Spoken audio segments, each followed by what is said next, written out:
코미어가 최근에 인터뷰에서 존 존스 잘하지만은 헤비급 챔피언은 못 된다.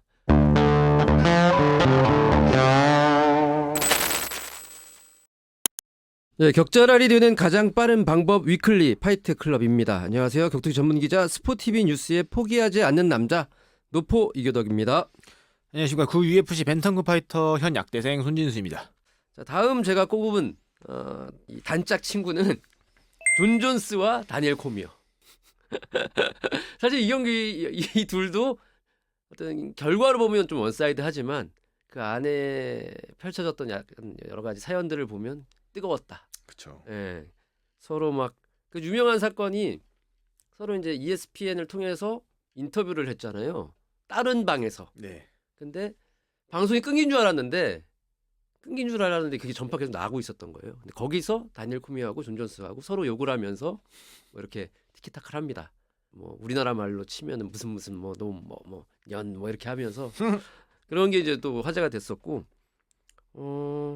이게 재미있는 게요. 사실 존 존스 입장에서는 코미어를 반드시 넘었어야 되는 사람이에요.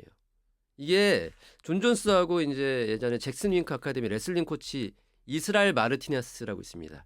이지 레슬링이라고 뭐 어떤 자기 브랜드를 만들어 가지고 레슬링을 가르치는 코치가 있었는데 이 둘이 다니엘 코미어를 첫 번에 이기고 나서 뭐라고 그랬냐면은 얘네들은 디비전 1 레슬러들이 아니거든요.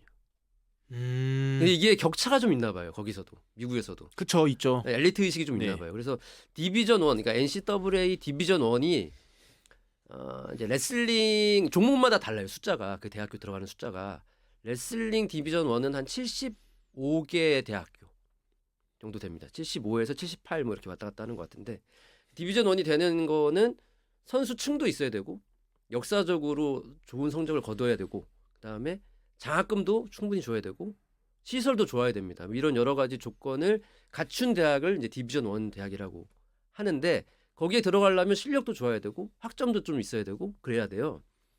근데 코미어는 완전히 이제 디비전 1의 국가대표 레슬링 그렇죠. 완전 이제 로얄 로드 레슬링 중에 최고죠. 미국에서는 진짜 알아주는. 그러니까 엄청났던 거죠. 자기에 대한 자부심이 레슬링에 대한. 근데 이제 존 존스는 안 그랬던 거죠. 약간 우리나라로 치면 이제 전문 대학이라든가 3년제, 2년제 대학에서 운동을 하다가 했다 보니까는 이제 약간 이런 디비전 1 레슬러들한테 무시를 좀 받았었던 것 같아요. 그래서 이 마르티네스 코치가 이기고 나서 우리는 레슬링에서 밀린 게 아니라 그들의 어떤 그 엘리트 의식에 항상 소외되어 왔었는데 이번 경기를 레슬링으로 이기면서 우리가 만든 어떤 업적을 주목해달라 이렇게 얘기를 합니다. 존 존스는 그런 입장이었고 코미어는 반면에 이제 좀 슬픈 게 코미어는 대학교 때부터 항상 2인자였어요. 여기도 콩라인이었어요. 카일 샌더슨이라고 그 올림픽 금메달리스트인데 코미어가 한 번도 못 이겼습니다. 대학교 다니면서 2인자였어요. 늘. 근데 그 사람이 은퇴하고 나서 된 거예요. 국가대표가 다니엘 코미어가. 근데 거기서도 메달을 못 땄죠. 그렇죠.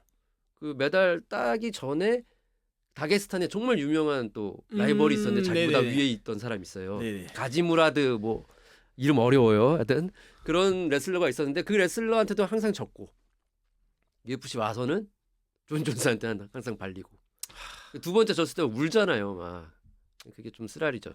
그러나 또 이 전체 인생에서 보면 코미어도 성공한 케이스다. 그렇죠. 예, 해설위원도 하고 뭐 앞으로 또 무궁무진하게 뭐 후학들을 위해서 레슬링 교실도 열고 고등학교 코치도 하고 다양한 걸 하고 있고 존 존스는 또 새로운 도전을 하고 있고 그러니까 뭐 이둘도 나중에 뭐 이렇게 좀 웃으면서 얘기할 수 있을까? 가능하지 않을까요? 이 둘은 제 생각엔 그렇습니다. 근데 약간 아직까지 그게 있는 것 같아. 코미어가 최근에 인터뷰에서 존 존스 잘하지만은 헤비급 챔피언은 못 된다. 그냥 꼭 그런 걸 하나씩 던지더라고. 코미어는 옛날에 뭐 그게 있는 건지 그건 모르겠습니다. UFC의 어떤 대표할 만한 그런 라이벌들을 둘을 꼽았어요. UFC 또 떠오르는 라이벌이 있으신가요? 딱 떠오르는 거라고 했을 때 떠오르긴 했는데 공감을 해주실지 모르겠어요. 뭐 상관없습니다. 저는 이제 드미트리 존슨이랑 트리플 C 우리의 트리플 C 지금의 트리플 C를 만들어준 사람이죠 사실. 그렇죠. 밟고 올라갔으니까. 맞아요. 네. 드미트리우스 존슨이 그만큼 약간 11차 방어였나요? 네. 그 위상이 없었으면 이제 트리플 C가 그렇게 빛날 수 없었겠죠 사실. 디미트리우스 존스 하나 이겼다고. 둘이 한 번 더 할 수 있을려나 어떤 야중 힘들지 않을까요? 네. 이제 원에서 오진 않을 테니까 아마. 그러니까 드미트리우스 존슨도 최근에 지고 그렇죠. 내리막에 들어섰기 때문에 그렇죠. 예전 같은 라이벌 관계는 아닐 수 있겠지만 여하튼 과거에는 좀 이렇게 둘의 라이벌 관계가 좀 빛났었죠.